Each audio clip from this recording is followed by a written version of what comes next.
I knew something was wrong the moment they showed me the room, though no one had said a word yet. A grown woman doesn't need explanations when the truth sits in front of her like a cold metal chair. You feel it in your bones long before you understand it with your mind. And at 79, my bones have learned to warn me before the words arrive. The room was small enough that I could stretch my arms and nearly touch both walls. No window. A narrow cot pushed against the corner, a shaky nightstand, and a single lamp that flickered when the hallway door closed. And the door, thin as cardboard, stood directly across from the laundry room where the dryer hummed like a trapped animal. "If you still want to stay," Carol said lightly, smoothing her blouse, "it's just temporary, until you're back on your feet." Back on my feet? As though a fractured hip healed faster if you put an old woman next to the detergent bottles. I stood there, leaning on my cane, letting the silence settle.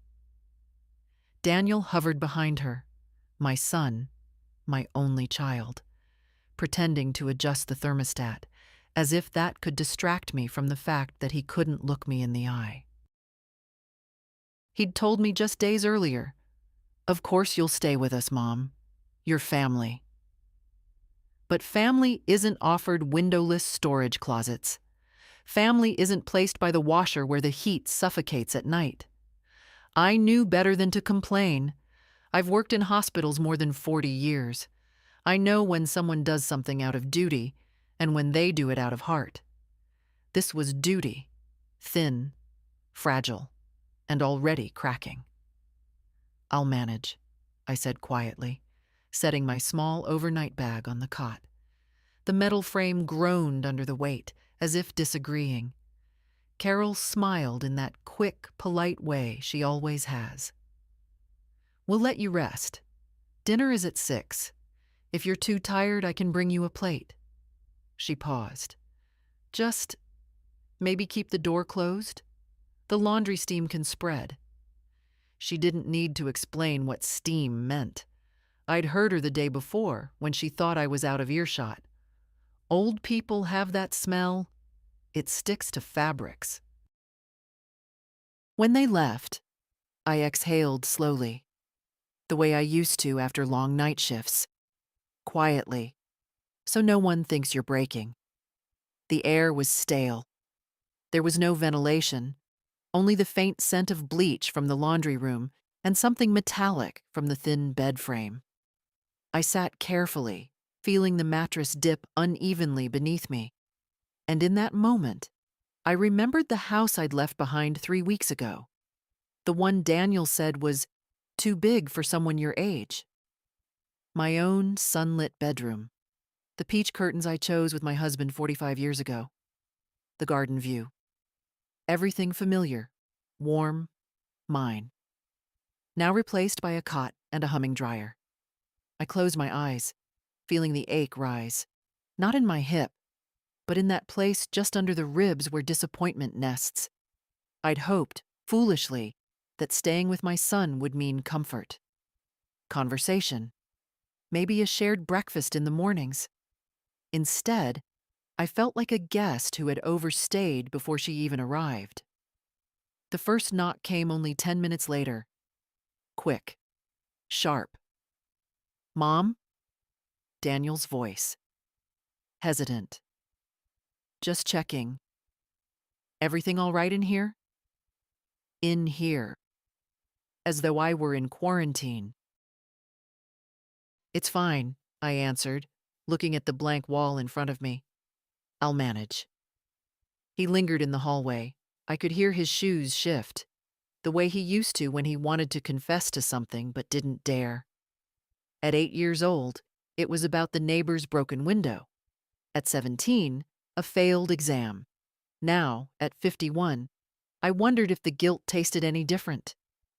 "You know," he said finally, "Carol worked hard to clear this space for you." Clear this space. The words slid into me like thin needles. I forced a smile he couldn't see. "Tell her I appreciate it." Silence, then retreating footsteps. When the house grew quiet again, I lay back on the narrow bed, staring at the ceiling. A small crack ran across it, jagged like a lightning bolt. It looked strangely familiar, like the kind of line that appears in a relationship years before anyone admits it's there. I folded my hands over my stomach, listening to the dryer thump on the other side of the wall. It wasn't the room that hurt me. It was the realization that they believed this was enough. By the second morning, it became clear they didn't really know what to do with me. Not in a cruel way. Cruelty requires intention. This was something softer, quieter, more familiar. The sort of discomfort people feel when a mirror is placed too close to their faces. I woke early, as I always do. Years of hospital shifts have trained my body to rise before the sun, even when the room is too dark to tell the difference. I sat up slowly, careful with my hip, and listened to the house waking, the steady rumble of the refrigerator, the whisper of someone's footsteps upstairs, the faint clatter of dishes. When I opened the door, a wave of warm, detergent-laced air rolled over me from the laundry room. Carol was standing at the counter folding towels, a neat stack by her elbow. She didn't turn when she heard me. "Oh, good morning," she said, still arranging the towels. "I wasn't expecting you up so early." I've always been an early riser. I reached for a glass from the cupboard, fighting the urge to steady myself on the counter. Old habits. She gave a tight smile. "Right." I moved toward the kettle. Carol stepped aside, but only just. A polite shift of her body, as though making space cost her something. "Everything okay?" I asked. "Oh, of course," she said. "It's just, Daniel has his meeting, and Mila needs breakfast, and the morning is tight." A pause. "We're not used to an extra person in the kitchen this early." Extra person? I nodded, though the words landed like small stones. "I'll make my tea and head back," I said lightly. Her relief was too quick, too bright. "That's perfect, just until everyone settles." Back. To the windowless room with the humming dryer. When I returned to it, tea warming my hands, I noticed something new. A plastic storage bin pushed into the corner. Not mine. Inside, I saw winter coats, a pair of old boots, and what looked like holiday decorations. My room was becoming a storage space again. Later, I heard Daniel heading out. His voice was low, hurried. "Just try to keep things calm today," he said to Carol. "She's still healing." Carol sighed. "I know, but she hovers. It's distracting." "She'll adjust," he muttered. "It's only temporary." Temporary, like a suitcase left by the door. Around noon, I ventured into the living room. Mila was on the couch, long legs tucked beneath her, scrolling on her phone. She looked up when she sensed me. "Oh, hi, Grandma?" A polite tone, practiced. She was 17, a difficult age for softness. "Hello, sweetheart. How's school?" She shrugged. "Fine. Mom said you're resting a lot." "Did she?" I sat carefully on the far end of the couch. The cushion dipped under me, and Mila subtly pulled her feet closer, as though I were occupying too much space. "I rest when I need to," I said, "but I'm not made of glass." Mila smiled, a quick flash. "Mom worries about smells. Like your medicine." She said it's strong. I swallowed slowly. "Ah." "She didn't mean it badly," Mila added, though her eyes said she wasn't entirely sure. I forced a gentle nod. "I understand." But I did understand. Not what she said, but what was underneath it. People often dress their discomfort in concern. It makes it easier to live with. Later that afternoon, I tried to help with dinner. Nothing complicated, just peeling potatoes at the dining table. Carol walked in, froze, then plastered on a smile. Oh, you don't need to do that. I like helping. It's just, the kitchen is small, she said, almost apologetic. And we have our system. Her system. Her kitchen. Her home. And me. A visitor. She took the potatoes gently from my hands, but her gesture said something heavier. You don't belong in this space. I retreated to my little room, closing the thin door behind me. The dryer thumped rhythmically on the other side of the wall. Thump, thump, thump. Almost like a heartbeat. Or a reminder. Dinner was tense. Not overtly. No one shouted. No one snapped. It was the silence that spoke. Daniel discussed work. Carol nodded approvingly. Milla chimed in twice. No one asked how I'd slept. No one mentioned my hip. No one noticed when I winced standing up. And then, like a final note, Mom, Daniel said as he cleared his plate, just so you know, the alarm is sensitive at night. If you need something, just knock on our door first instead of walking around. We don't want the system going off. He meant it kindly, I knew that. But kindness can still bruise. I'll stay in my room, I said. Carol exhaled softly, relieved again. That night, lying on the narrow cot, I listened to the house settling. Pipes murmuring, floorboards sighing, soft laughter drifting from upstairs, and beneath it all, the steady hum of the dryer. I wasn't angry, not yet, but I felt something beginning to shift inside me.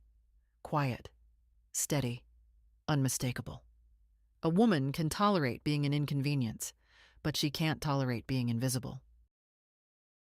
By the third day, the house had already learned to move around me. Not with curiosity, not with warmth, just that polite sidestep people make when they don't want to brush against something fragile or inconvenient. I heard them whispering before breakfast. I hadn't meant to overhear. I'd only opened my door because the dryer rattled violently enough to shake the nightstand.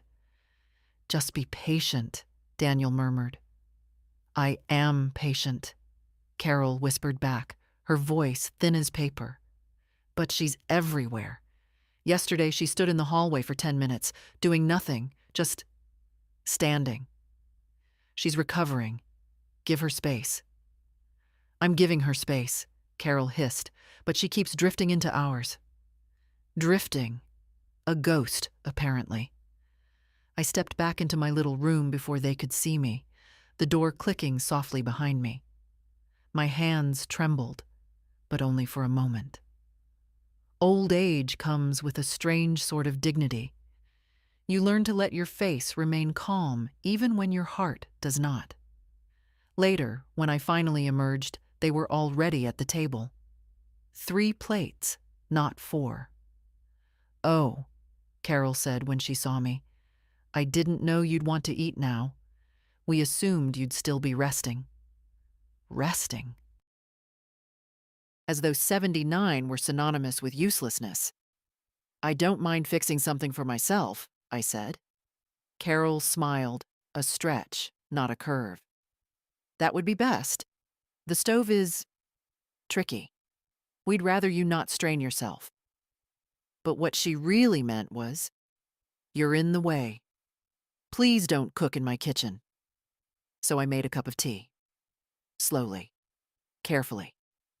Precisely the way people do things when they're trying hard not to take up space. Milla breezed in a few minutes later, earbuds dangling around her neck. Grandma, can you… She held out her sweater, a pale beige thing with a loose thread. Can you fix this? Mom said you're good at mending stuff. I took it gently. Of course. And, Mom said you have to do it before tonight. I need it for school. Before tonight. Her mother's instructions, not her own. I ran my fingers along the seam. I'll have it done. Her smile was brief, more like a release of tension than gratitude. In the afternoon, I heard Carol on the phone, her voice low but sharp.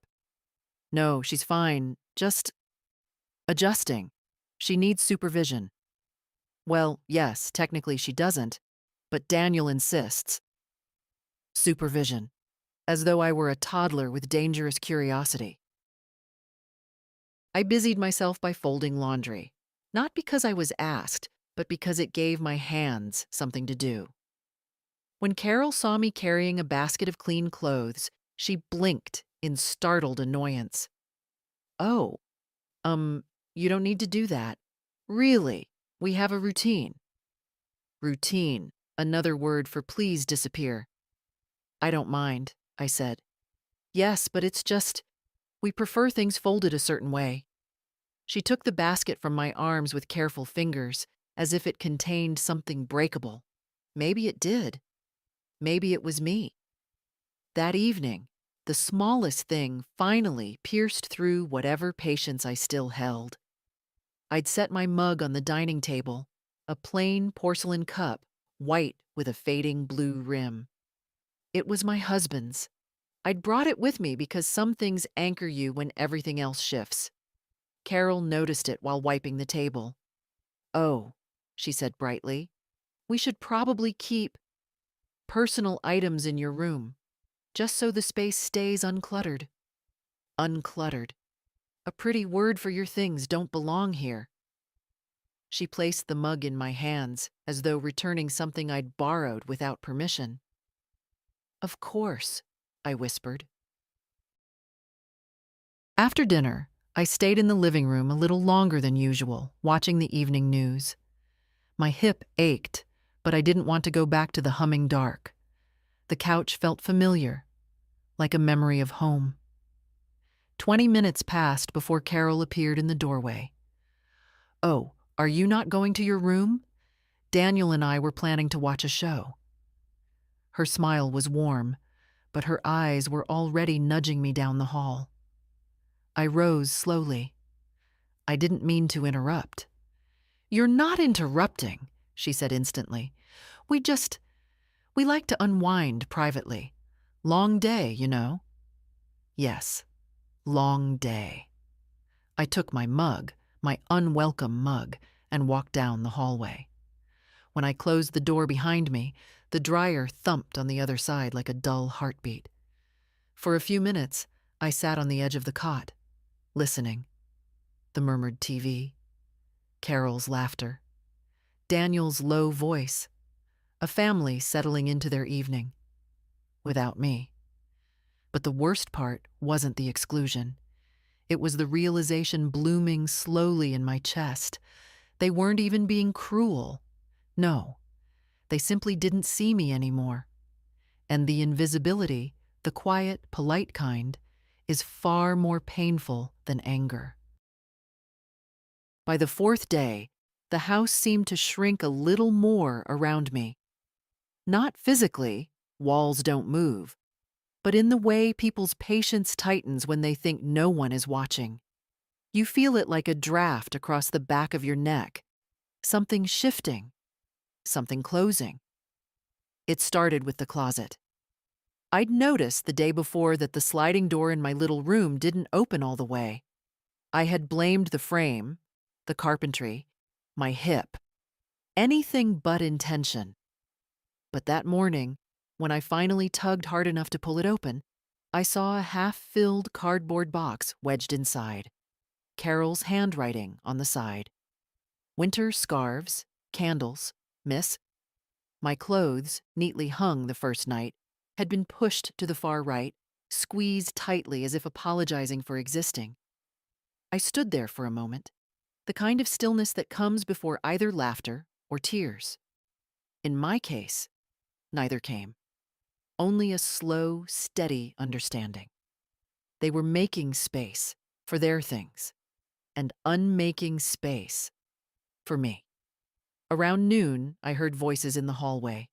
Not whispers this time, but that careful, clipped tone adults use when discussing something they don't want the subject to overhear. Daniel, Carol said, we can't keep tiptoeing around her stuff. It's everywhere. The things on the bathroom counter. Her lotion smells so strong. She's recovering, Daniel said, but his voice lacked conviction. Just be patient. I am patient, but this isn't her house. She should keep her things in her room, all her things. I stood behind my door, listening, my cane lightly pressed against the floor. Not for balance. Balance wasn't the issue. It was steadiness. Later, Carol walked into my room without knocking. She stopped when she saw me sitting on the cot. Her smile flickered before she forced it back. "Oh, hi. I thought you were in the living room." She cleared her throat. "I'm just organizing some space for you." She moved to the closet, lifted the cardboard box, and placed it firmly on the floor. "We're trying to declutter," she said. "It's healthier. Better energy flow." Better energy flow. Of course. I watched her shift my coat aside, then nudge my shoes closer together, as if their placement disrupted the universe. "Your photo," she added, pulling down the framed picture of my husband from the top shelf, "might be safer out in the hallway. It's less crowded there." Safer. Less crowded. Another way of saying less visible. She didn't ask. She simply walked out and placed the picture on a small console near the front door, between a basket of shoes and a rack of keys. I followed her slowly, my hip protesting each step. "I'd like that photo in my room," I said quietly. Carol froze, startled. "Oh, I just thought, the shelf is too full, and guests will see it in the hallway. It's more decorative." Decorative. My marriage, my life, my partner of 52 years, reduced to decor. "I'll keep it with me," I said, taking the frame gently. Her lips tightened for a half second before her smile returned. "Of course. Whatever you prefer." By late afternoon, the next blow came. I'd left my toothbrush and a small bottle of lavender lotion on the bathroom counter, the lotion I've used for decades. Carol's voice echoed through the hallway. "Daniel, please talk to her. My sinuses can't take that smell. It's like, I don't know, old furniture." Old furniture. How poetic. Daniel dutifully came to my door, tapping lightly. "Mom, can I talk to you for a second?" I opened it, and he stood there, shifting from foot to foot like a boy caught cheating on an exam. "Carol's sensitive to sense. Could you keep your things in your room, just to make it easier for everyone?" Everyone. Meaning Carol. "Of course," I said, because what else was there to say? But later, standing in front of the mirror in the bathroom, toothbrush in hand, I noticed something small and devastating. The cup where I'd placed my toothbrush had been replaced by a disposable plastic one, the kind they give in cheap motels. A message wrapped in convenience. That evening, during dinner, something even smaller cut deeper. Carol asked Milla to pass the salad bowl. Milla hesitated, glancing at me first. "Oh, don't hand it across the table, honey," Carol said quickly. "Just walk it around. We don't want anything spilled." Anything spilled, meaning don't risk passing something over the old woman. I kept my face neutral. It's easier than people think. After dinner, I tried to help clear plates. "No, no," Carol said, stepping in front of me, hands raised like I was reaching for a hot stove. "Please sit. You'll tire yourself. We have a system." Their system again. I sat. They cleared. They laughed in low tones. And I, with my hands folded neatly in my lap, watched my own shape shrinking inside their world. That night, back in the humming dark of my little room, I placed my husband's photo on the nightstand. The lamp flickered overhead. I looked at him, the same soft smile he always had when he thought I wasn't looking, and I whispered into the quiet. "They're moving me out 1 inch at a time, aren't they?" The dryer thumped once in reply, almost like agreement. By the fifth day, I had learned something important.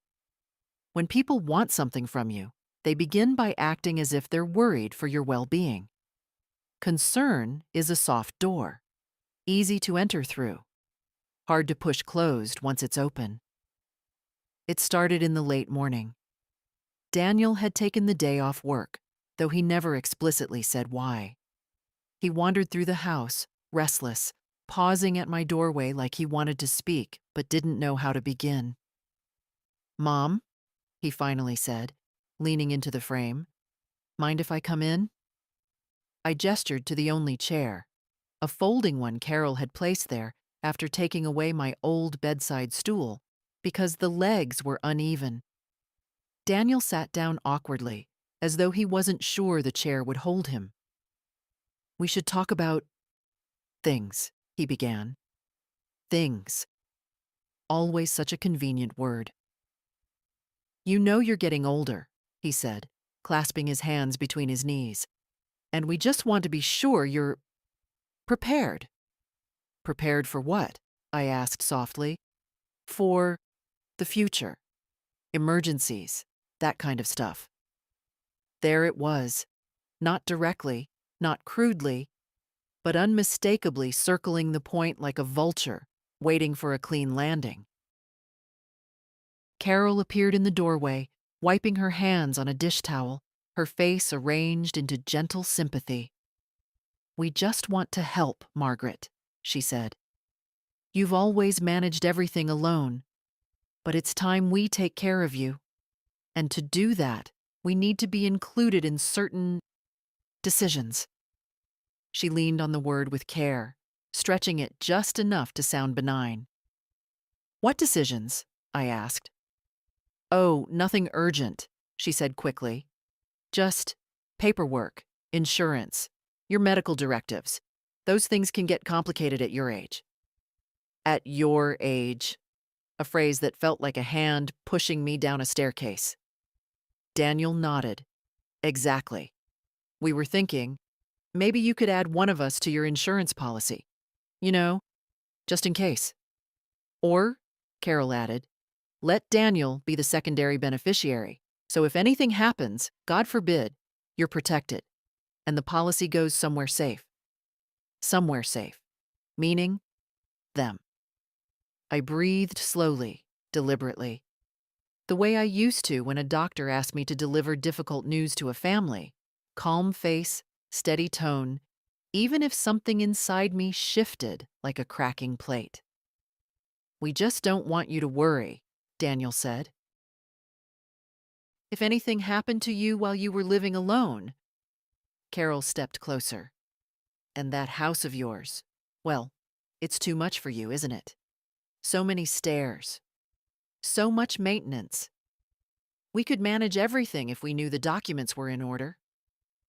I looked at her, then at my son. "So, you want access to my accounts?" I said gently. Not accusing, not sharp. Just naming the unspoken thing sitting between us. Daniel stiffened. "That's not what we said." "It's what you meant." He opened his mouth, then closed it. Carol exhaled, letting her facade slip just a fraction. "Margaret, please don't make this difficult. We're trying to help." I thought about the mug they didn't want in the kitchen. My photo moved to the hallway. My closet turned into storage. My toothbrush placed into a disposable cup. My presence treated like a mild inconvenience that kept growing. Help. Yes, of course. I straightened slightly on the cot, ignoring the pain in my hip. "My finances are already managed." Daniel blinked. "By who?" "By me," I said calmly, "as they always have been." Carol forced a laugh, too bright, too quick. "Oh, Margaret, come on. This isn't the time to be proud. We're family." Family. Another soft word with a sharp edge.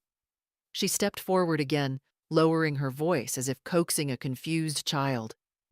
"Just show us the documents. We'll take care of the details so you don't have to."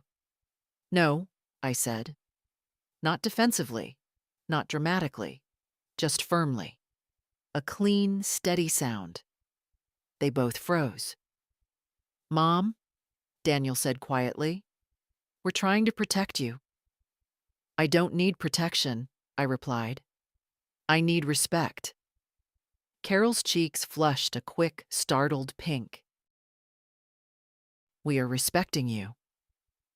I glanced at the cardboard box in my closet, the disposable toothbrush cup, the windowless room they said was, if I wanted to stay. "No," I said softly. "You're not." Daniel didn't shout. He never does. But his voice tightened, the way it did when he was a boy caught lying. "If something happens to you, we'll be the ones dealing with it. Shouldn't we be prepared?" "You'll be informed," I said. "But you won't be in control." A long silence fell. Thick, heavy, breathing between us. Finally, Carol spoke. Not with irritation, but something worse. Cold sweetness. "Well," she said, smoothing her blouse, "if you're so certain you don't need our involvement, then please don't expect us to scramble when the time comes." "Carol," Daniel warned quietly. She lifted her chin. "I'm just being honest." She wasn't being honest. She was being transparent. When they left the room, closing the thin door behind them, I felt the dryer start again on the other side of the wall. A low, steady rumble. And in its rhythm, I realized something. They weren't just preparing for my future. They were preparing for my absence. And for the first time, I felt the faintest flicker of something inside me. Not fear, not sorrow. Resolve. By the 6th day, something in the house had shifted. Not loudly, not with slamming doors or sharp words, but in that subtle, heavy way when a family decides you're the problem, yet doesn't want to say it aloud. The air thickens. Smiles tighten. Footsteps grow careful. I felt it the moment I stepped into the kitchen that morning.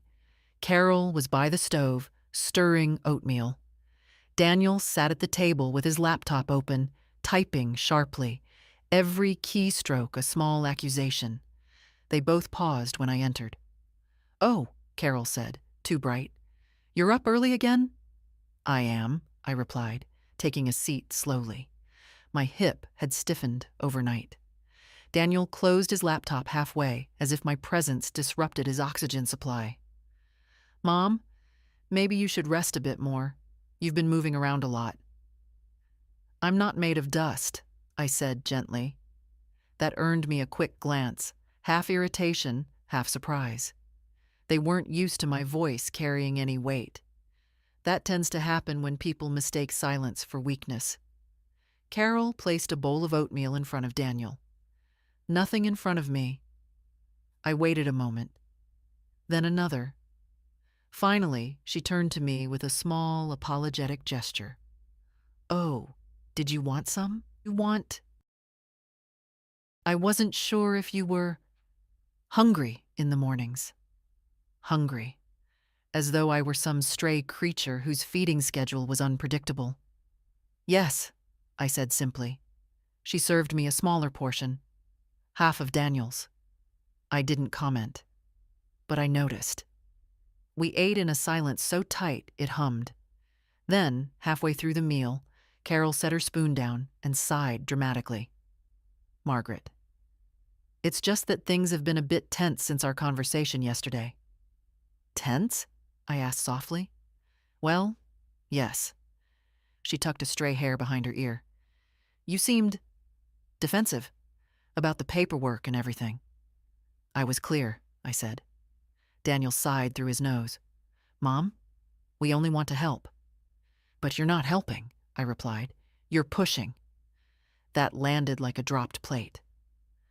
A sharp silence followed. Carol stood up and began wiping an already clean counter. "I really wish you wouldn't twist our intentions." Twist. As if truth bends simply because someone in the room prefers a different shape.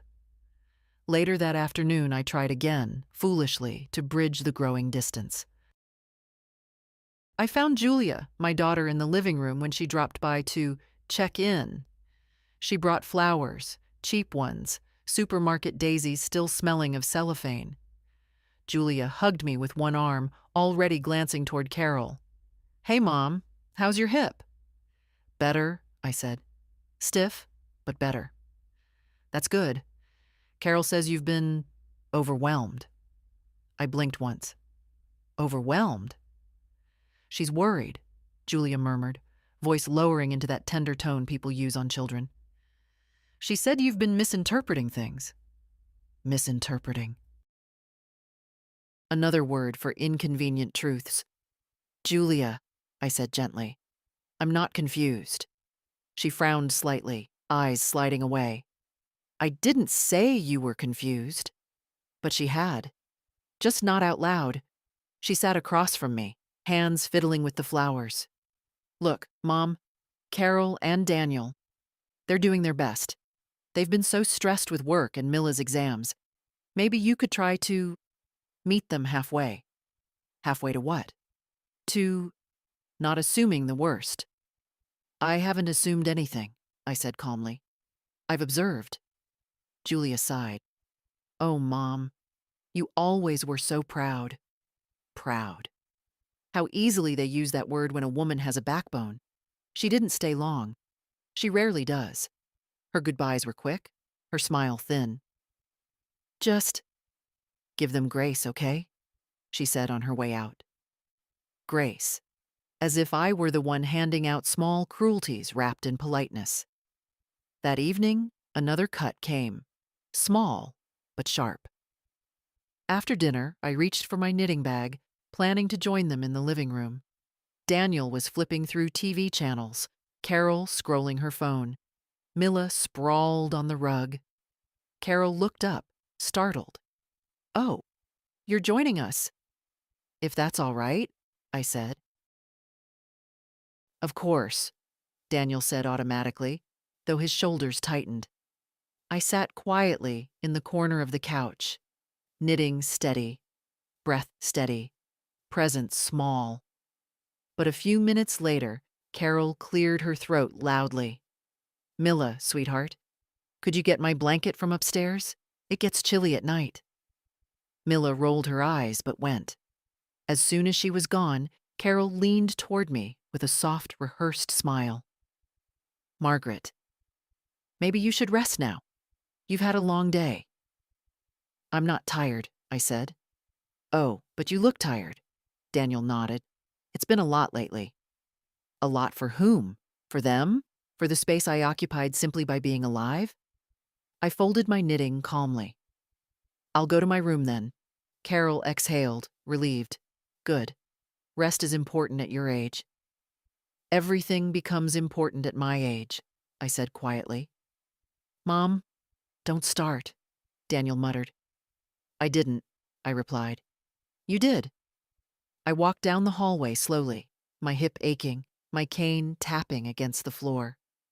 When I closed the thin door behind me, the dryer started again, almost on cue. But I didn't lie down right away.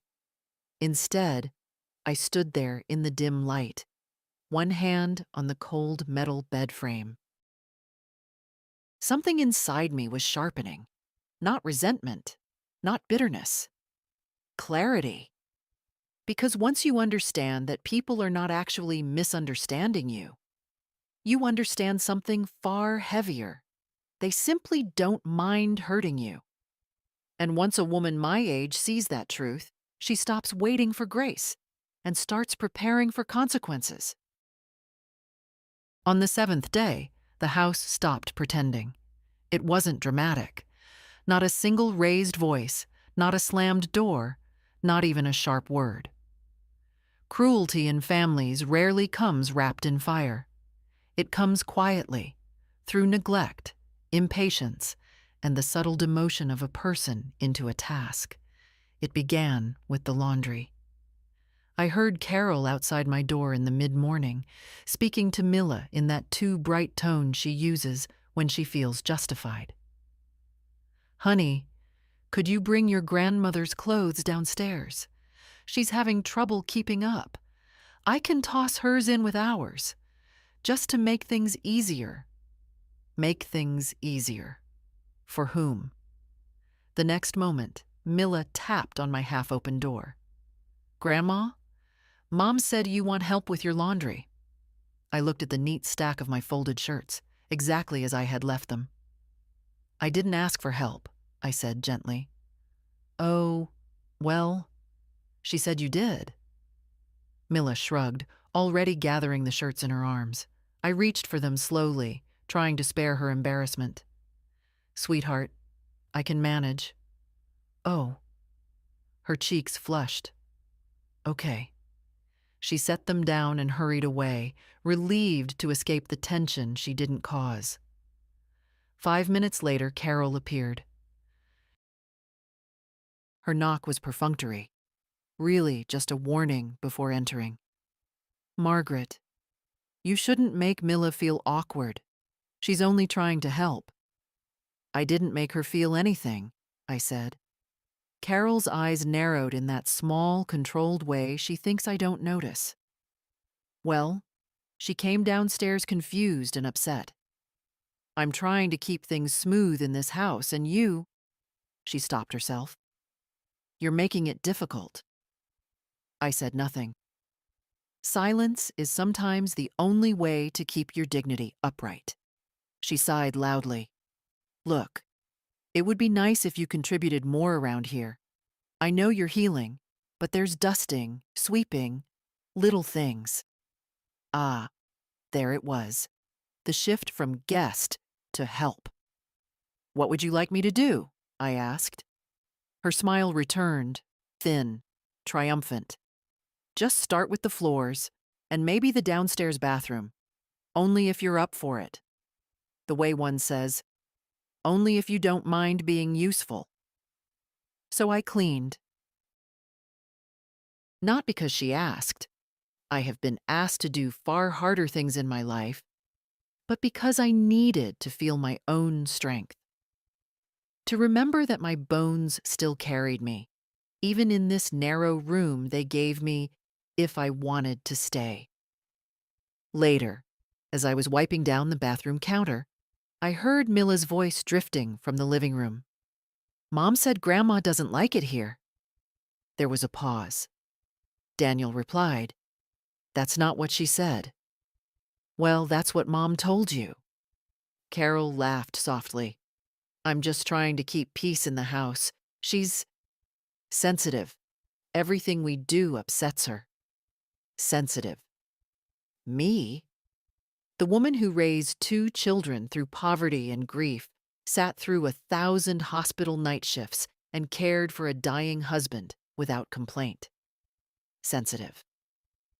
When I returned to my room, a new box had appeared on my cot, labeled extra linens. My things, the few I brought, had been moved again, squeezed into an even smaller corner. I stood there, looking at the box, feeling something inside me turn colder and clearer. I wasn't living in a room. I was occupying a space they wanted for storage. Late that evening, as I sat on the narrow cot knitting a row I'd unraveled twice from distraction, I heard laughter from the living room. Carol's bright giggle, Daniel's deeper chuckle, Milla's high, sweet note. Then, quietly, as if by accident, I heard my name. She's temporary. Milla's voice, clear, unfiltered. A pause, my heartbeat in my ears. Carol's reply came, soft and smug.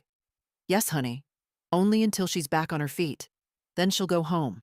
It's better that way. Better for them. Never once did they ask what was better for me. I set my knitting down, slowly, deliberately. For the first time since I arrived, I felt no ache for their acceptance, no longing for understanding. Something else stepped in, something steadier. Not anger, recognition. People show you who they are when they think you can't hear. Later that night, as I eased myself into bed, I caught my reflection in the small mirror above the nightstand. Lined face, gray hair tucked behind one ear, eyes still sharp enough to catch every detail. "You're not temporary," I whispered to myself. "And you're not helpless." The dryer hummed behind the wall like a low drum. I closed my eyes, letting the sound roll over me. In that dim room they gave me, the smallest one in the house, I realized something profound. They believed they controlled the ending, but they had no idea that endings are never determined by the people who push you out, only by the one who decides to walk away. And I knew I was getting closer to that decision every hour. On the 8th day, someone finally noticed me. Not because I was in the way, not because I'd placed a mug where it didn't belong, not because my lotion smelled old, but because she looked at me. Truly looked. Her name was Lily, Julia's daughter, my other granddaughter. 17 years old, quiet, thoughtful. Not polished like Milla, not sharp-tongued like Carol, not guarded like Daniel. Just present. She'd always had that gift, standing still long enough to see what others miss. She arrived mid-afternoon, unannounced, carrying a tote bag with a stack of books she thought I might like. When Daniel opened the door, I heard the surprise in his voice. "Lily? I didn't know you were coming." "I finished my classes early," she said.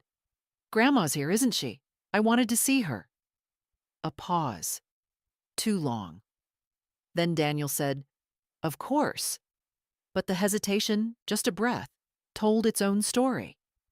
She came down the hallway, her steps light, and knocked softly on my door. "Grandma, it's me." I opened it, and there she stood. Freckles dusted across her nose, hair in a loose braid, eyes warm in that quiet way some people are born with. I hadn't realized until that moment how starved I'd been for gentleness. "Oh, sweetheart," my voice cracked. "Come in." She hugged me carefully, mindful of my hip. "Mom said you were staying here while you healed. I wanted to check on you."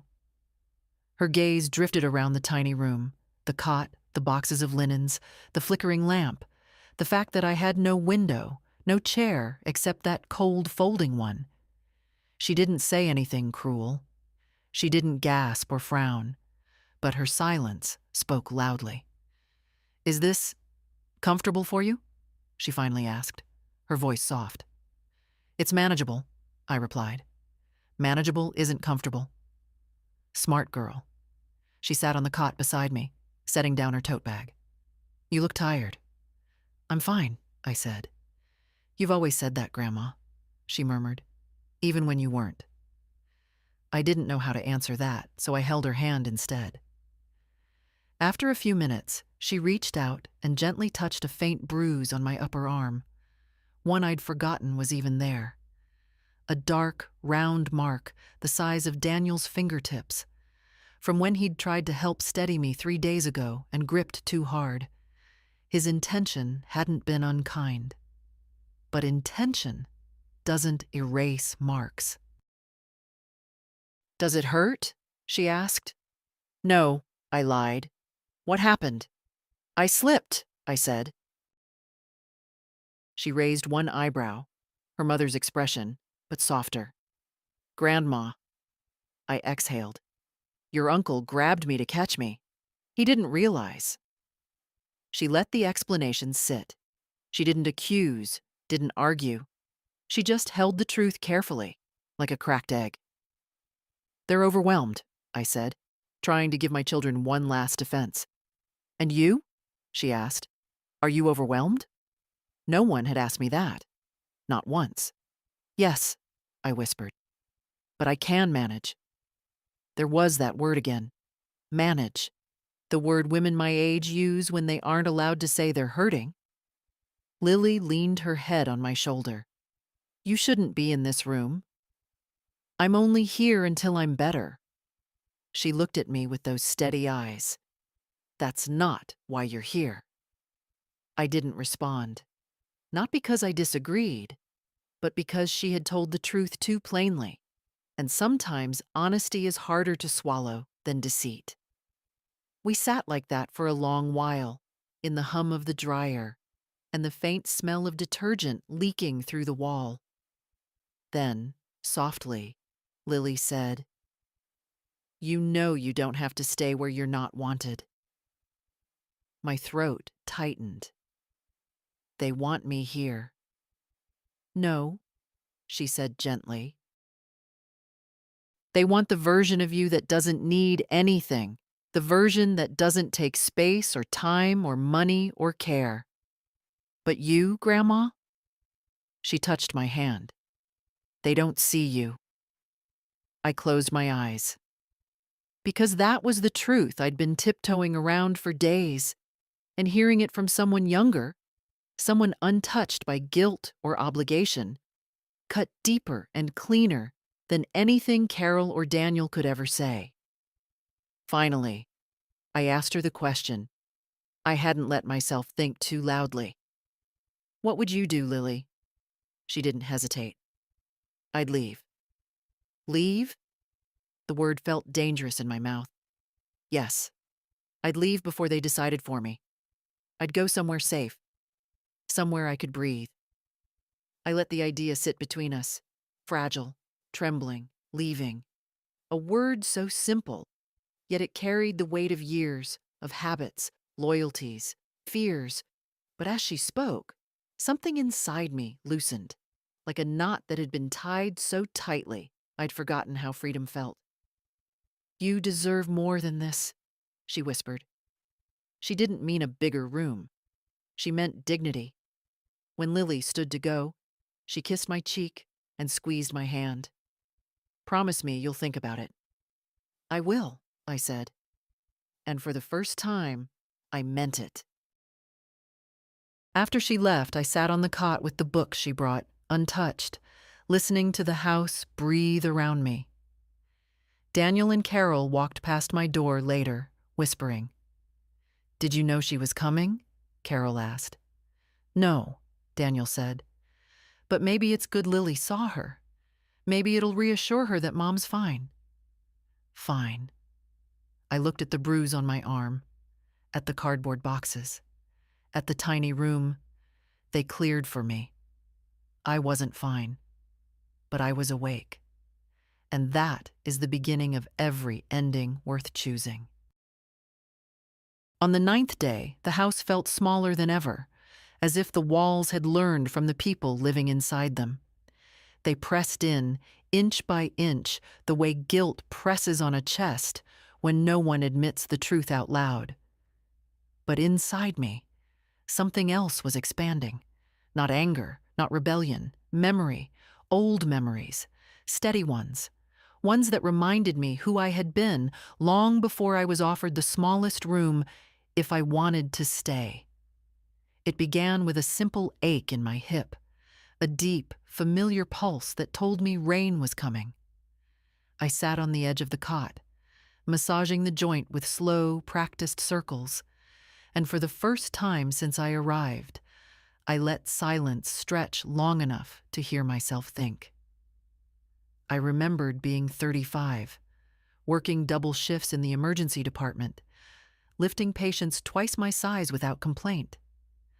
I remembered stitching wounds with trembling hands after losing a patient, then wiping my eyes in a storage closet before stepping back into the bright, unforgiving halls. I remembered holding my husband's hand through his final days, calm, steady, present, even when my heart felt like breaking glass. I had been strong then. And strength doesn't evaporate just because the world stops expecting it from you. By mid-morning, Daniel and Carol had left. Milla was at school. The house was silent. Too silent. A hollow, empty quiet, like a jar without air. It felt like the right moment. I went to the closet and pulled down the old leather folder I had packed before the move. I hadn't opened it in 2 years, not since my husband died. It held every important paper in my life: birth certificates, insurance policies, property documents, medical directives. Evidence that I existed long before my children learned to see me as an inconvenience. I set the folder on the cot and opened it carefully, as if it might crumble. Inside, everything was still in its place: my handwriting, my husband's signatures, entire decades of decisions, diligence, responsibility, a life, my life. I felt the weight of those papers, how they grounded me, how they reminded me that I had always managed things without permission or approval. As I flipped through the pages, my phone buzzed. Unknown number. I answered. "Mrs. Henley?" a man's voice said. Warm, professional. "This is Attorney Stephen Parsons. Returning your call." I exhaled. Slowly. "Thank you, Mr. Parsons. You said it was urgent," he continued. "Are you safe to talk?" Safe. Such a simple word. Such a piercing question. "Yes," I said. "I'm alone right now." "Good." I could hear him shuffling papers. "You mentioned concerns about guardianship pressure, possible financial coercion." There it was, named plainly by someone who didn't soften the truth with politeness. "Yes," I said. "My son and his wife have been asking about my insurance and suggesting they take over my paperwork." "And is that what you want?" "No," I said. My voice was steady. "It isn't." "Then let's take steps to ensure they can't." He explained things slowly, respectfully, never once talking to me as though I were fragile. He suggested updating my medical directive, adjusting my insurance beneficiary, and placing my assets into a revocable trust under my sole control. "We can make it impossible for anyone to pressure you," he said, "if that's what you choose." "It is," I whispered. "Good. I'll prepare everything. We can meet tomorrow morning. Do you need transportation?" I hesitated. My hip ached. The bus was out of the question, and I had no car. "My granddaughter may be available," I said. "Lily, correct?" "Yes." He paused only for a second. "She sounds trustworthy." "She is." We finished the call, and when I set the phone down, my hands trembled. Not from fear, but something closer to relief. A quiet, grounded feeling I hadn't felt since before Daniel offered me this room. A feeling of taking ownership of my fate. Around noon, I made myself a cup of tea. As I reached for my mug, I heard the front door open. Carol's footsteps. Light. Purposeful. She walked into the kitchen just as I stirred my tea. "Oh, Margaret," she said, startled. "You're out of your room." "Yes," I said calmly. She blinked. "Right. Well, I just thought you'd be resting." "I've done enough resting." Her smile twitched. "If you say so." She opened a cabinet, then stopped, noticing the leather folder on the table. "What's that?" "My papers," I said. Her eyes flickered, just a small, sharp movement. "Why?" "I was organizing them." "Oh." Her voice changed, too casual. "If you want, Daniel and I can look through them tonight." "Just to make sure everything's updated." "I've already arranged that," I said quietly. "With who?" she asked, too quickly. "My attorney." The pause between us was long enough to count heartbeats. Carol exhaled, a slow, controlled breath. "Margaret, you don't need an attorney. We're your family." "I know," I said. "That's why I need one." Her cheeks flushed, not with embarrassment, with anger she didn't want to show. "Daniel won't like this," she said. "I'm not asking for his approval." She opened her mouth, then closed it. Her shoulders pulled tight, as if she were containing something that wanted to claw its way out. Finally, she said, "Well, do whatever you think is necessary." "I will." When she left the kitchen, the silence returned, but it felt different now. Not hollow, not suffocating, open. I went back to my room with the folder in my hands. The dryer hummed behind the wall, but the sound didn't grate anymore. Maybe because I knew it wasn't permanent? Maybe because I knew the room wasn't the end of the story. For the first time since I arrived, I felt like someone I recognized. Not a burden, not an inconvenience, not a temporary guest. A woman with a spine. A woman with a plan. And once a woman my age makes a decision, there isn't a force on earth that can stop her from seeing it through.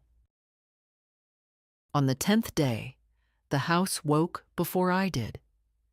I heard it in the tightness of footsteps, the clipped tones in the hallway, the way Daniel cleared his throat as though preparing himself for something unpleasant. Maybe Carol had told him. Maybe she hadn't. But the air had changed, carrying that quiet storm smell, tension before truth. I rose slowly, easing weight onto my hip, then gathered my papers into the leather folder. We had an appointment with Attorney Parsons at 10. Lily had agreed instantly when I texted her the night before. "Of course I'll take you, Grandma. I'll be there." If there is one mercy in a lifetime of motherhood, it's that sometimes grandchildren arrive like small, unexpected lanterns in the dark. When I opened my door, Daniel was standing in the hallway. He hadn't knocked. He was waiting. "Morning," he said stiffly. "Good morning," I replied. His gaze dropped to the leather folder in my hand. "What's that?" "My documents." "For what?" "For an appointment." His mouth tightened. "With who?" "Carol said something yesterday about a lawyer. Is that true?" "Yes." "Mom." He rubbed his forehead as though I were a complex equation he'd failed to solve. "Why would you go behind our backs like that?" "Behind your backs?" I repeated softly. "I didn't realize I needed permission." "That's not what I said." "It's what you meant." His jaw clicked, a small sound but telling. "We're trying to help you, and you're making everything harder." "By managing my own life?" I asked. "By doing what I've done for nearly 80 years?" He didn't answer. Instead, he took a slow breath, then said, "Mom, if this is about the insurance conversation, Carol feels terrible. She was only thinking about your safety. We both were." "I know," I said. "I'm thinking about my safety, too." He looked at me then, really looked, maybe for the first time since I moved in. And whatever he saw, he didn't like.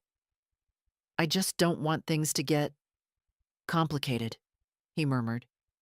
"They're already complicated," I said gently. "You just haven't acknowledged it." Before he could respond, there was a knock at the front door. Light, quick, familiar. Daniel opened it, and Lily stepped inside with her tote bag and a shy smile. "Hi, Uncle Daniel." He blinked in confusion. "Lily, what are you doing here?" "I'm taking Grandma to her appointment." Her tone was polite, calm. But the precision of her answer left no room for debate. Daniel turned to me, eyes wide with a kind of betrayal I didn't deserve. "You told her? Instead of us?" "I told the person who asked how I was," I said. "You didn't." That landed, deep. But before he could gather himself, Carol appeared at the top of the stairs. "Oh, Lily, I didn't know you were coming." "I texted Milla," Lily said. Milla, behind Carol, peeked over the railing.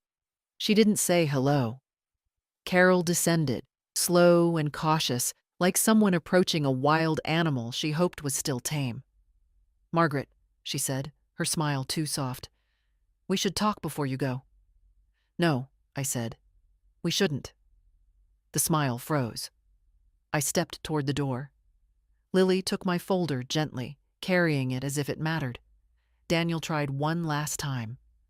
Mom, please, don't sign anything today. Let's just discuss it first. As a family. I looked at him, not with anger, not with spite, with truth. We've had 9 days to discuss things as a family, I said. You discussed everything except me. His face fell, not dramatically, just enough. Lily touched my elbow. You ready, Grandma? Yes, I said. But as I reached the doorway, Carol spoke again, this time with that sharp, thin panic people feel when control slips through their fingers. If you do something drastic, Margaret, she said, you'll regret it. I turned back to her. No, I said. I regret staying quiet. The room went completely still. Then I stepped outside into the morning light. Bright, clean, honest. Nothing like the dim hallway behind me. Lily walked beside me down the driveway. You did well in there, she whispered. I didn't do anything, I said. You did, she replied. You told the truth out loud. We reached her car, and she opened the passenger door for me, the way she'd probably seen her mother do for patients at the clinic. Once I settled in, she buckled my seatbelt gently, careful of my hip, and closed the door. As she rounded the hood to take her seat, I looked back at the house. Not with sadness, not with longing, with clarity. A house only becomes a home when the people inside treat you like you belong. That place had stopped being my home a long time ago. When Lily started the engine, she glanced over at me. You okay? Yes, I said, feeling it settle inside me. For the first time since I arrived, I was going somewhere by choice. And the thing about choice? It's the beginning of freedom. On the 11th day, I learned just how quickly panic can turn into anger when people lose access to something they believed they owned. Not love, not affection, control. Lily drove us to Attorney Parsons' office, a modest brick building with ivy growing along the side. No marble pillars, no grand entrance, just a clean doorway and a receptionist who greeted us both by name. Respect is quiet like that. Mrs. Henley, she said, Mr. Parsons is ready for you. Lily helped me up the small ramp. I'll wait in the lobby, she whispered. No, I said, come in. She blinked, surprised. Are you sure? You came here for me, I said. Stay. Inside, Mr. Parsons stood to greet us, a tall man with kind eyes and the sort of steady voice people trust during the worst days of their lives. He shook my hand carefully, as though aware that dignity is something you can bruise. Please, he said, guiding us to his office. Let's go through everything step by step. We sat at a round wooden table, not a desk, not something looming over us. A table, as equals. He opened a folder already prepared in my name. I reviewed your documents, he said. Your children currently have no legal claim to your assets, but they could exert pressure through informal means. Our goal is to prevent that. He slid the trust papers toward me. This, he said, gives you full control of your estate. No one can access anything without your explicit consent. No one can move you to a nursing home. No one can make medical decisions for you.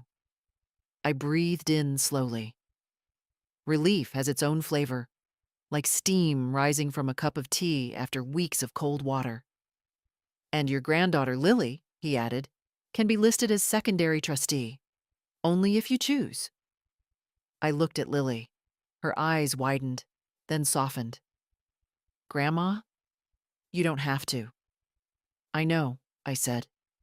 That's why I want to. We went through everything, My house, my accounts, my insurance, my medical directive.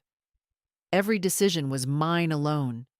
Every signature felt like reclaiming a piece of myself that had been quietly taken. When I finished signing, Mr. Parsons gathered the documents. "You're protected now," he said. "Truly." I nodded. "Thank you." Lily squeezed my hand under the table. No words, just warmth. But as we walked out of the office, my phone began to ring. Daniel. Then again. Then again. We had barely reached the car when another call came, this time from Carol. "Grandma," Lily said softly, "you don't have to answer." "I know," I said. But I did, because avoiding them wouldn't change the inevitable. I pressed the phone to my ear. "Mom?" Daniel's voice was sharp, breathless. "Where are you? Carol said you left with Lily. Why didn't you tell us?" "I had an appointment," I said calmly. "A legal appointment?" His voice tightened. "Mom, what did you sign?" "That's not your concern." "It is my concern," he snapped. "You're making decisions without us. Big decisions. You're not thinking clearly." Ah, there it was, the oldest card in the deck. "I'm thinking very clearly," I said. "You're being manipulated," he said. "By that lawyer, by Lily. Mom, you don't understand how—" I cut him off. "Daniel, stop." Silence, heavy, stunned. "I have managed my life for nearly 8 decades," I said. "I do not require permission to continue doing so." "Mom?" "No, just that. A clean, simple boundary." "You went behind our backs," he whispered, voice breaking in a way that might have moved me if I didn't know what he really meant. "You slipped out of our control." "I did what I needed to do," I said. Then I ended the call. 5 minutes later, Carol texted something long, nearly a paragraph. I didn't read it. I didn't need to. People rarely say anything new when they're angry about losing access to something that was never theirs. When we got back to the house, I could feel the tension through the front door like heat from an oven. Daniel stood in the living room waiting, face red, eyes dark. Not with sadness, but with a kind of righteousness that people use when they're offended on behalf of their pride. "Mom?" he said as I stepped inside. "We need to talk." "No," I replied. "You need to listen." He opened his mouth, but I raised a hand. Not to silence him, just to hold the space. "I'm still your mother," I said, "but that does not give you ownership of my life." Carol appeared behind him, arms crossed. "We were trying to protect you." "No," I said. "You were trying to manage me." Daniel flinched. Carol's voice thinned. "You're making us sound like villains." "There are no villains here," I said softly. "Only people who forgot I am still a person." The silence that followed was long, brittle. Finally, Daniel spoke, quietly this time. "So what happens now?" I looked at him. "Now," I said, "I decide what comes next." His shoulders sagged. He understood more than he wanted to. That night, in the tiny room beside the humming dryer, I lay awake, staring at the cracked ceiling. But for the first time since arriving, the crack didn't look like a fracture. It looked like a door. And once you see a door, you can't pretend the wall is solid anymore. On the 12th day, the house finally said out loud what it had been whispering for more than a week. Not with words at first, words came later, but through the way people moved around me, as if I were a spill on the floor, something to avoid stepping in. By morning, Daniel's smile was gone entirely. Carol's, too. They weren't pretending anymore. Pretending takes effort, and anger is easier. I walked into the kitchen to make tea. Carol was at the sink, scrubbing a frying pan as though she meant to erase the metal beneath it. She didn't look at me when she said, "We need to clear the air." "All right," I said. She turned, crossing her arms tightly. "I don't appreciate being made into the bad guy." "I didn't make you anything," I replied. "I simply took care of my affairs." "You blindsided us," she said, her voice fraying at the edges. "You made serious changes without involving the family." "My affairs," I repeated gently, "belong to me." Daniel entered then, jaw clenched, shoulders tense. He wasn't a cruel man, just a man who had grown used to the idea that his mother's life was an extension of his. Many men do, without meaning harm. Harm doesn't require meaning. "I want to understand," Daniel said, "why you didn't trust us." I looked at him carefully. "Trust is not obedience." His eyes flickered. "I trusted you," I said. "I just didn't hand over my autonomy." "That's not fair," he muttered. "What's not fair," I answered, "is asking an old woman to give up her independence so her children can breathe easier." Another silence, thick, brittle. Then Carol said something I will remember for the rest of my life, not because it was cruel, but because it revealed the truth she'd been hiding even from herself. "You're making this house unstable, Margaret." There it was. Not my hip, not my needs, not the tiny room or the toothbrush in a plastic cup. Me, a destabilizing presence. I nodded slowly. "I see." She continued, her voice rising as though she'd finally been granted permission to speak plainly. "We have routines. We have structure.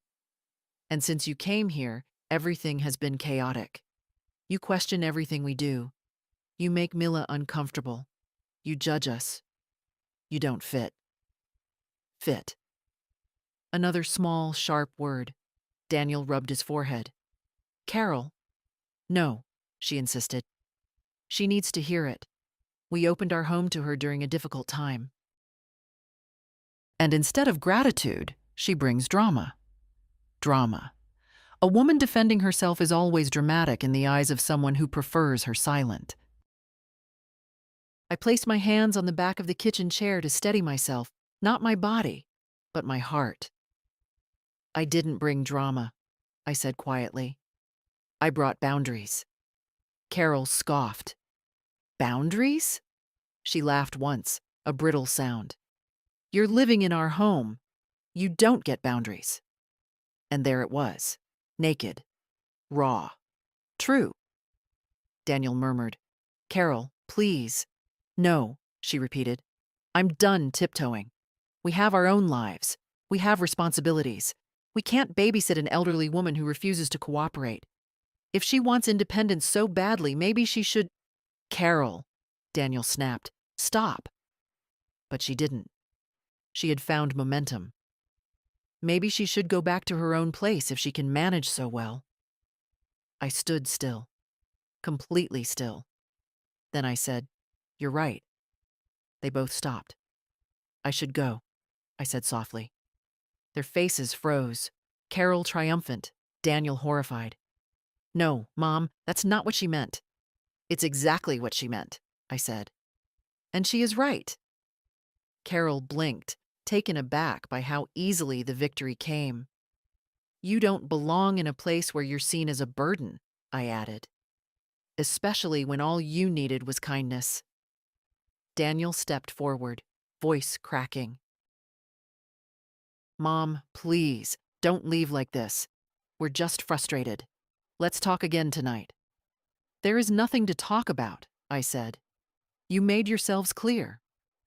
He ran a hand through his hair, pacing. "Where would you even go?" I didn't answer. He mistook that silence for uncertainty. "You can't stay alone," he insisted. "You need help. You need us." But I'd already arranged my help, already reclaimed my life, already planned my exit. The moment Lily drove me to the lawyer's office, the direction of my life shifted by degrees. And once a shift begins, it cannot be undone by fear or guilt. "I will be leaving," I said. "Not today, but soon, and safely." Daniel looked at me the way someone looks at a door they thought was locked, suddenly realizing it wasn't. "Mom," he whispered. But I shook my head. "I gave this place every chance," I said. "Every chance for respect, for warmth, for compassion." I turned to Carol. She didn't flinch. "And you gave me a small room and smaller expectations." Her lips parted, then sealed. No apology came. I nodded once. "Thank you for the clarity." Then I walked away, down the hallway toward the smallest room in the house, Kane tapping softly on the floor. The sound rang louder than their silence. When I closed the door behind me, the dryer on the other side of the wall hummed as always. A familiar sound. But it didn't bother me anymore.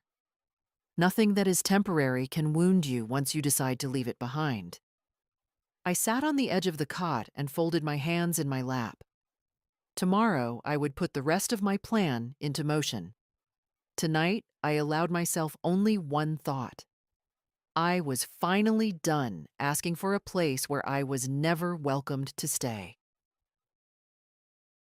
On the 13th day, I woke before the house. Not because of pain, though the hip protested as always, but because something inside me had gone quiet. Not numb, not cold, just settled. Peaceful in the way a final decision feels. I sat up slowly, letting the thin blanket fall to my lap, and looked around the room that had been both a shelter and an indictment. The smallest room, the humming dryer, the closet half filled with things that weren't mine. This room had shown me the truth, inch by inch. And today, I would leave it behind. I dressed in my soft gray slacks, the ones that didn't tug at my hip, and a pale blue cardigan my husband once said made me look fresh as spring. Nearly 40 years later, it still brought me comfort. I brushed my hair, fastened my simple pearl earrings, and placed his photo gently into my tote bag. I would take him with me. He would have wanted that. At 7:30, I stepped into the hallway. The house was still. No footsteps, no voices. The kind of silence that makes people believe everything is fine. I walked to the kitchen, Kane tapping softly, and took one last look at the space I had tried so hard to fit into. The neat counters, the high-end appliances, the faint scent of Carol's lemon cleaner. Everything in its proper place, except me. I made myself a cup of tea the way I always did, and sat at the small breakfast table. I wasn't hiding. I wasn't rushing. Leaving with dignity means leaving on your own terms. At 8 o'clock sharp, a gentle knock sounded at the front door. I knew that knock. Lily. I stood, smoothing my cardigan, and opened the door. She smiled, warm, relieved, steady. "Ready, Grandma?" "Yes," I said. "I am." She took my tote bag from me, holding it with both hands, as though she understood the weight inside wasn't physical. We made it halfway down the walkway before Daniel stepped outside. "Mom?" His voice carried confusion, sleep, and something heavier. "Where are you going?" I turned. He wasn't dressed yet, still in a t-shirt, hair uncombed. He looked younger like that, younger and more lost. "I'm leaving," I said softly. His face broke open. "Just like that?" "Not just like that," I replied. "I've thought about this for days." Carol appeared behind him in her robe. She took one look at Lily, then at my tote bag, and her expression shuddered, cold and sharp. "This is ridiculous," she said. "Margaret, stop making a scene." I stood straighter. If I wanted a scene, I wouldn't be walking quietly out the door. Daniel stepped forward, barefoot on the porch. "Mom, you can't just go. Where will you even stay?" "Somewhere I chose," I said. Not somewhere I was placed. He swallowed, throat working. We were trying to help you. I know, I said, but your help hurt. His eyes dropped to the ground. Carol folded her arms. You're leaving because of one argument? One? I asked. Carol, it's been days. She opened her mouth, ready to deny, but I didn't need her admission. Lily's car waited at the curb, engine quietly running. I'll come back for the rest of my things later, I said. Or Lily will. Daniel looked up then, voice hoarse. Are you angry? No, I said. And it was true. I'm simply done trying to stay where I'm not welcomed. Carol scoffed. No one said you weren't welcome. You didn't have to, I replied. Lily touched my elbow. Time to go. I turned toward the car, but something made me look back once more. Not regret, just closure. Daniel, I said softly, I love you. That hasn't changed. But love isn't the same as letting people shrink you. He nodded once, eyes shining but unshed. Carol said nothing. I walked with Lily to the curb, every step steady. When she opened the passenger door, I eased myself inside, feeling a strange mixture of sadness, relief, and something I hadn't felt in years. Self-respect. As we drove away, Daniel remained on the porch a long time, growing smaller in the rearview mirror. 10 minutes later, Lily turned to me. Where to, Grandma? The Evergreen House, I said. She smiled. The place you told me about? With the garden and the big windows? Yes, I said. That one. We pulled into the driveway of the residence 20 minutes later. It wasn't fancy. It wasn't a hospital. It wasn't a warehouse for the dying, like the places families send their guilt to live. It was warm, bright, quiet, respectful. A nurse came out to meet us, a woman about 40, with gentle eyes and a firm handshake. Mrs. Henley, we've been expecting you. Your room is ready. My room. Not the smallest one. Not a storage space. Not an afterthought. A room with a window overlooking a small garden where someone had planted roses. A room with sunlight on the floor. A real bed, wide, soft, inviting.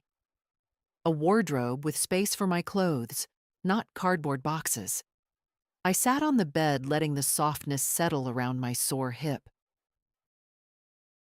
Lily unpacked my tote bag, placing my husband's photo on the dresser. You'll like it here, she whispered. I already do, I said. I looked out the window at the blooming roses, each one bright as a promise. I didn't feel abandoned. I didn't feel defeated. I felt free. And once a woman my age recovers her freedom, even in small doses, she never lets anyone take it back again. On the 14th day, I woke to sunlight. Real sunlight.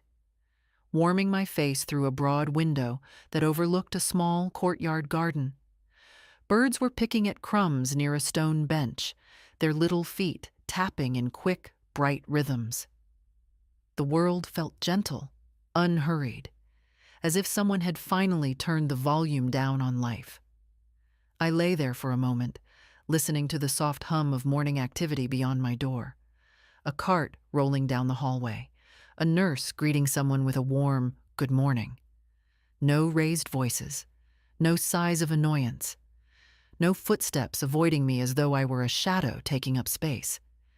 It was astonishing how quickly peace could feel foreign, and then, slowly, like it belonged to me. I dressed and made my way to the dining room. The staff greeted me by name, not because they had memorized a chart, but because they had listened when I introduced myself the day before. Good morning, Mrs. Henley, one of them said, pouring hot water into a teapot. Did you sleep well? Yes, I answered honestly. Very well. I sat near the window. A woman about my age was reading a newspaper. Another was knitting a blanket the color of autumn leaves. They nodded politely, leaving space for conversation but not forcing it. I appreciated that. There is a kind of respect in allowing someone to arrive at their own rhythm. Halfway through breakfast, my phone buzzed. Daniel. I didn't answer. Not out of spite, I felt none, but because I wanted to finish my tea in silence. He left a voicemail. Then another. A few minutes later, Carol texted something long again. I did not open it. People often mistake access for importance. I was learning the difference. Later that morning, I stepped outside into the courtyard garden. The air was cool and clean, carrying the faint scent of rosemary from a planter near the door. I walked slowly, leaning on my cane, until I reached a wooden bench beneath a small tree that hadn't yet decided if it wanted to be green or golden. I sat there, letting the breeze brush my cheek. That's when I saw her, Lily, coming through the gate, carrying a paper bag. "There you are," she said, smiling. "I brought muffins, the good kind from the bakery downtown." I felt warmth spread through my chest. "You didn't need to do that." "I know," she said, sitting beside me, "but I wanted to." We ate in silence for a while. The kind of silence that holds comfort, not tension. Then she pulled something from her bag. A small potted succulent, planted in a ceramic pot shaped like a teacup. "For your window," she said. It looked a little empty. I traced the rim of the pot with my finger. "It's perfect." She studied me quietly. "You look lighter." "I feel lighter," I said. I didn't realize how heavy things had become. Lily nodded. "Mom called me last night." "Did she?" "She said you ran away." Lily rolled her eyes. "As if you're 16. I laughed softly, really laughed, for the first time in weeks. I walked out the front door, quite slowly. "I told Mom that," she said, "and she said it was all very dramatic." That's her favorite word. "She's upset," Lily added. I sighed. "She's upset because I made a choice she didn't approve of. That's not the same as being harmed." "Daniel's upset too," she said gently. "I know. You should hear what he said." I shook my head. "No, sweetheart. I don't need their explanations right now." Lily looked down at her hands. "Do you want to talk to them eventually?" "Eventually," I said. "Not today. And not to justify anything. Just to talk?" "Yes. When they're ready to see me. Not a responsibility. Not a disruption. Me." Lily exhaled with a kind of relief that reached her shoulders. "Good." We spent the next hour walking the garden slowly. I showed her the roses outside my window, already budding. She pointed out a squirrel with a crooked tail. We laughed quietly, the way people do when the world finally gives them space to breathe.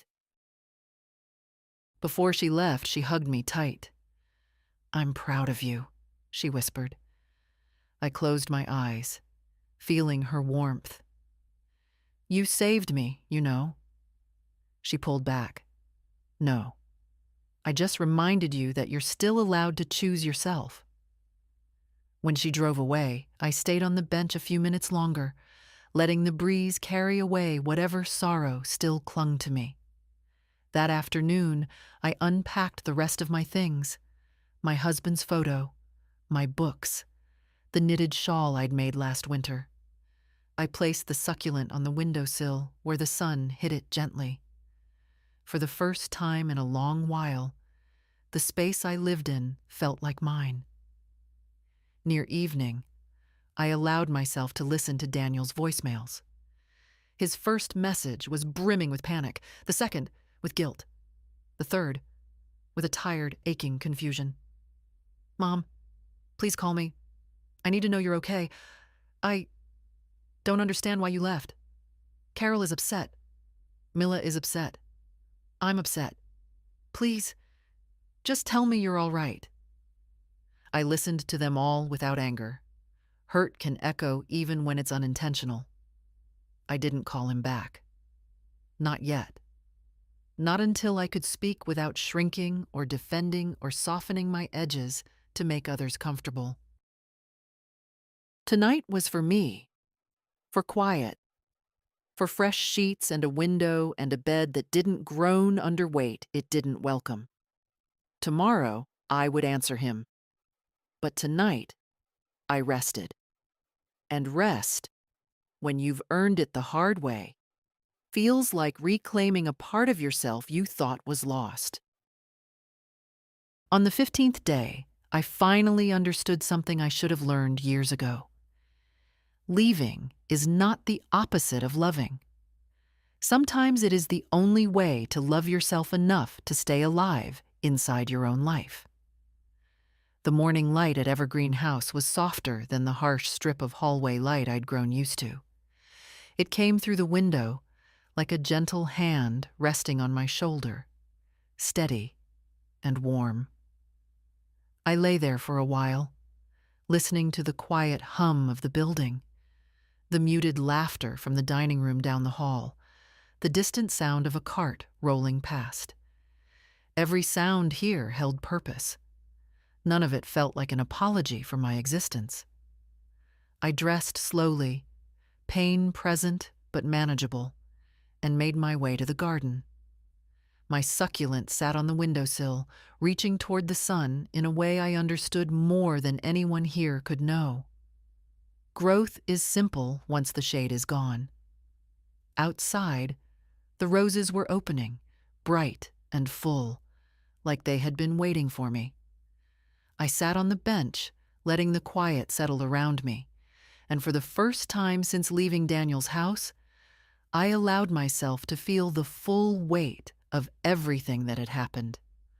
Not bitterness, not triumph, just truth. People often think aging means becoming smaller, shrinking in your opinions, your needs, your presence. But it isn't aging that does that.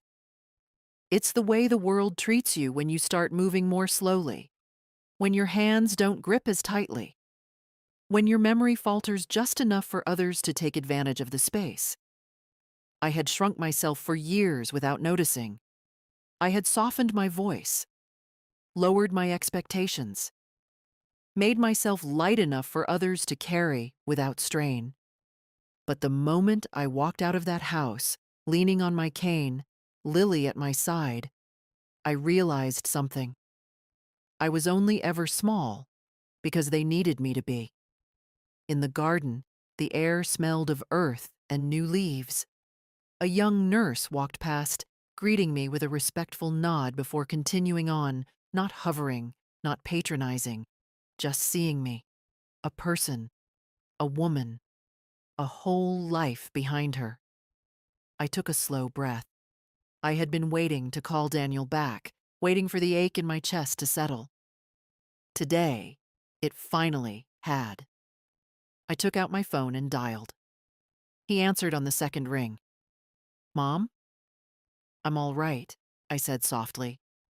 A sharp exhale, the sound of a held breath released.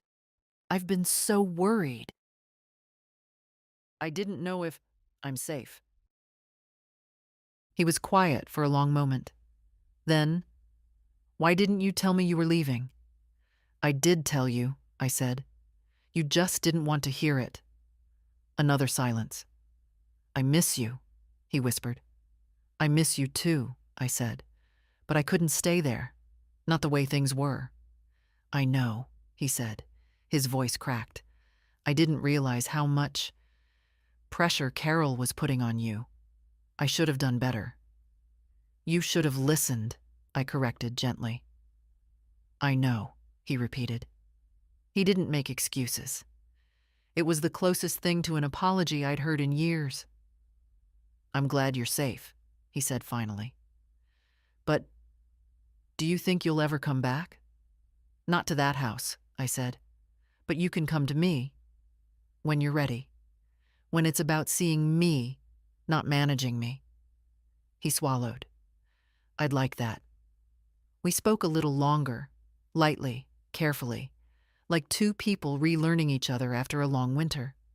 When we said goodbye, neither of us was angry. It was a beginning, a small one, but beginnings rarely start loud. When I put the phone down, the garden felt brighter. The roses seemed to lean a little closer. Lily came by in the afternoon with another plant. A trailing ivy, she said, would grow well along the window frame. She placed it gently, then sat with me on the bench.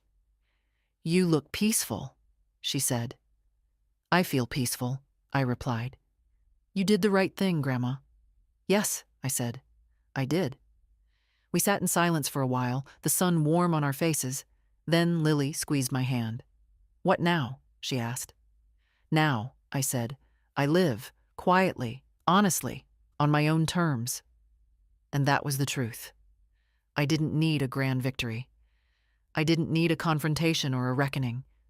The quiet reclaiming of my dignity was enough. More than enough.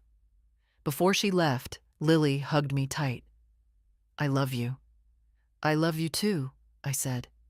When she drove away, I remained in the garden a while longer, letting the late afternoon light settle around me like a soft shawl. Then I went inside to my room,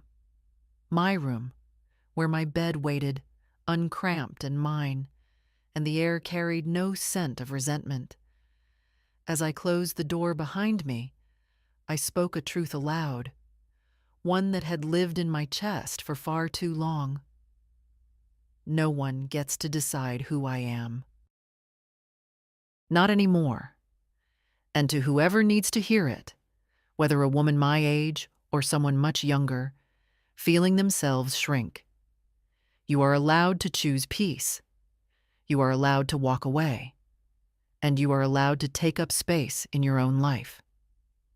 If this story touched you, share it, speak about it, or leave a word for the ones who might need it too. Sometimes a single voice is enough to remind another woman she is not alone.